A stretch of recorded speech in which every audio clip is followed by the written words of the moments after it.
We're here with the Ceres guys to talk about the UFL transfers. But before we get into the transfers themselves, obviously congratulations on the win. Does it feel like you've got bragging rights on the entire UFL now to say that we beat the best you have? So it really doesn't matter who you bring in? Coach? For me, yeah, bragging rights, of course, because this one is nationals.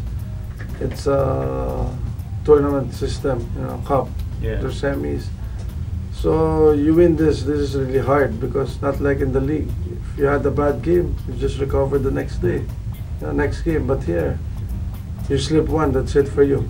Okay, you can't. There's no room for mistakes. You have to play every game like it's a championship game, which makes it a good tournament.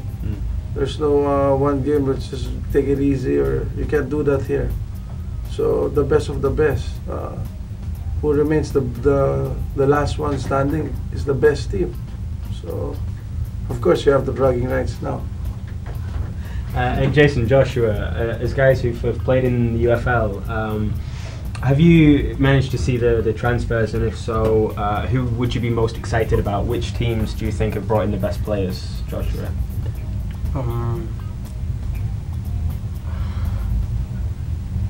I didn't really follow like with all the players where they like going or transfer, but yeah, of course, like I think there's still like Loyola or Kaya and Global. They're still like one of the best.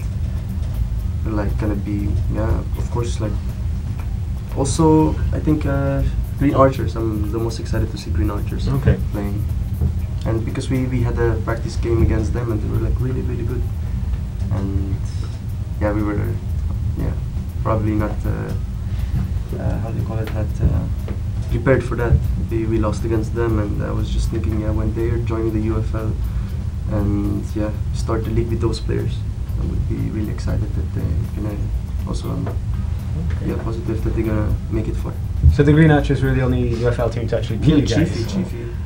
Chiefy beat you guys. Really good addition, and I would be a fan of him. Oh, that's interesting.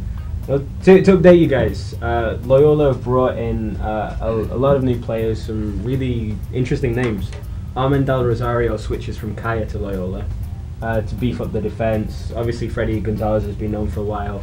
Someone who maybe deserves a mention, Matt Hartman, after a year. He's been suspended. He's almost going to be like a new signing for them on the left.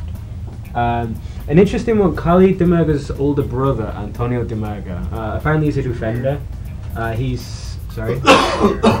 Junior brother. Little brother.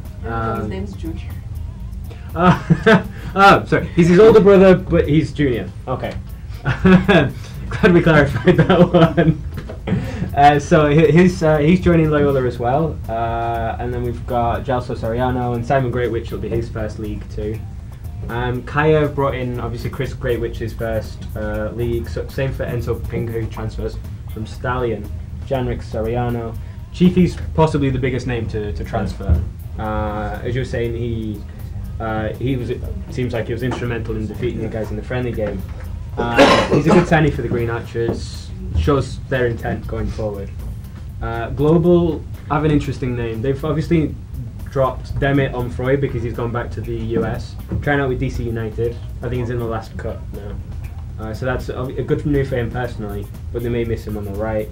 Ben Starosta, he's a Polish guy who played in the lower leagues of England for a while, who I used to regularly buy on Football Manager. We'd manage the bottom clubs, buy Ben Starosta as our right back and then try and get as far as possible. Football Manager, of course, being the way that they found out the Youngersbrun brothers were Filipino. Great game. Try it out if you want to learn about football. It's a great way to learn.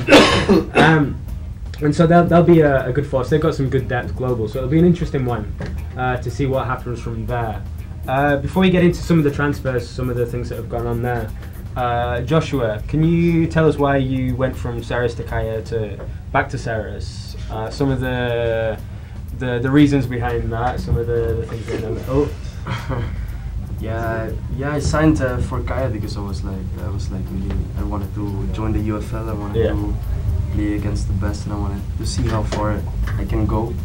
And of course, in the other side, I never really wanted to leave Ceres because the way they support us, all of us, like it's like also it's a good backup also because I live in Bacolod, and of course I just wanted to see like with Kaya, and that was also the part of the contract that I'm gonna join Kaya and play for them and give my 100% if there's no important team with Ceres. And if there's an important team with Ceres, I will fly back and play for them. Right. That was the deal. All of it. And yeah, but in the end we were like it was we were like both like thinking that I have to decide which team now, and so I decided for Ceres. And Jason is someone else who's played in the UFL. Are there any particular transfers you're excited about? Are there any particular teams who look like they've really strengthened now? I think Stallion is, when we play Stallion is a great team, and also Global, and the other team is like Kaya,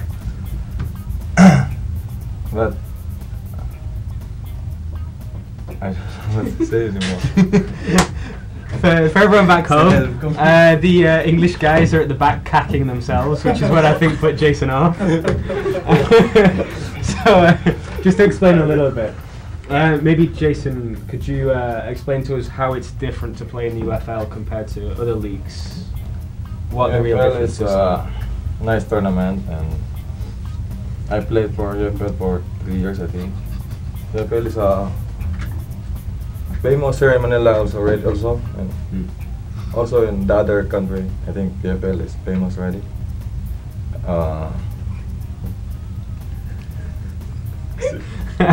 I'm sorry, Jason. I think we've all lost it a little bit. Everyone's blaming a guest of ours over there. We'll say just to preserve the anonymity. Yeah, it should be a really good season, as happens every year. There's a lot of good transfers, a lot of good movement, and the teams are getting better each time. We'll in the next episode we'll be talking about where we think everyone will finish, the fearless forecast for the league, and so we'll talk about that in a moment. But until then, get some updates at FTW Sports for all the updates on the UFL, for the schedule, for everything there.